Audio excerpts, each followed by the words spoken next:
Hello বন্ধুরা, তোমরা সবাই কেমন আছো? আশা করি ভালো আছো। তো আমরা চলে আসলাম আজকে যমুনা নদীর ধারে।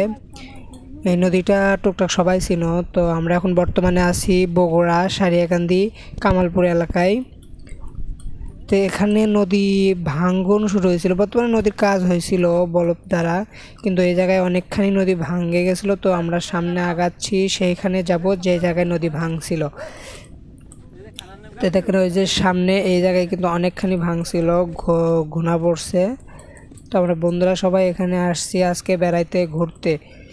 তো ওদের অবস্থা আর কি বলবো, ওরা তো এসে এক একজন ছবি তুলতেছে, উড়াধুরা ছবি তুলতেছে। দেখেন ভালোই অনেকখানি কিন্তু ভাঙছিল। বুঝি না নদীর কাজ হওয়ার পরেও কেন ভাঙে। তো আমরা ঘুরতেছি, অনেক ভালো লাগলো আমাদের ঘুরে।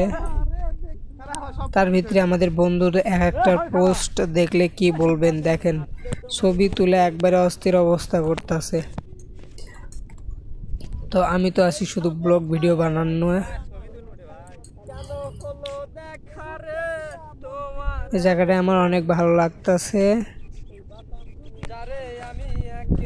তো গাইস, একটা ভিডিও বানাইতে অনেক কষ্ট হয়, আশা করি আপনারা বুঝতেই পারছেন। তো বলকে একটু শুয়ে থাকার টেকনিক করলাম, শুয়ে থাকতে অনেক ভালো লাগে। আর এটা এত ফ্রেশ, মানে এক ফোঁটা ময়লা দেখা যায় না। এই দেখেন এক একজন ছবি তোলার জন্য পোস্ট নেওয়ার জন্য রেডি হচ্ছে। তো একটা ভিডিও বানাইতে অনেক কষ্ট হয়। সবাই লাইক, কমেন্ট, সাবস্ক্রাইব